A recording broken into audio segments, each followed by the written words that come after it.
Okay, so today we are learning fifth index law.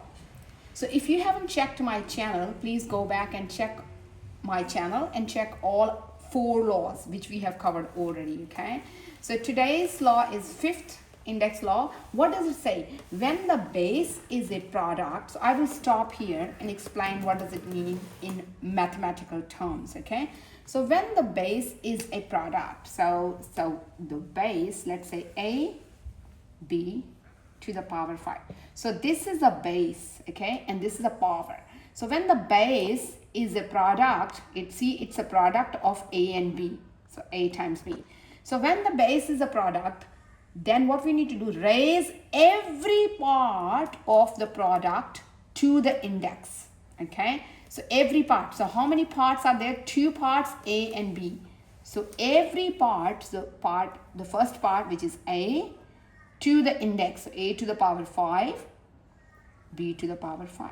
So let's look at the definition again. When the base is a product, raise every part of the product to the index outside the bracket. Okay, let's look at another example.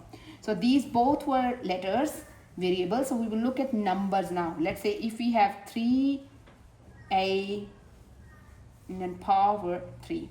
Okay, so see, so when the base is a product, so this time base is a product of a number and a letter, number and a variable. So when the base is a product, then raise every part of the product to its index. Okay, so the first part, 3, to its index, which is index is 3 to the power 3, a to the power 3.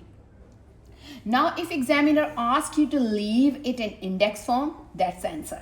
Okay, so you can write down 3a to the power 3, that's answer. But if examiner asks you to simplify, 3 to the power 3 and a to the power 3, yeah. But if examiner asks you to leave it in simplified form, then you need to simplify it. 3 to the power 3 will give you 27, because 3 to the power 3 is 3 times 3 times 3. That's what you need to solve. Okay, and then a to the power 3, that's your final answer. All right, now it's your turn. Let's do one example. I'm going to give you a question for you, 2 to the power 2, let's say 2b to the power 3. Okay, go ahead and solve it. Write down your answer in comments. Stay tuned with BRAR Academy.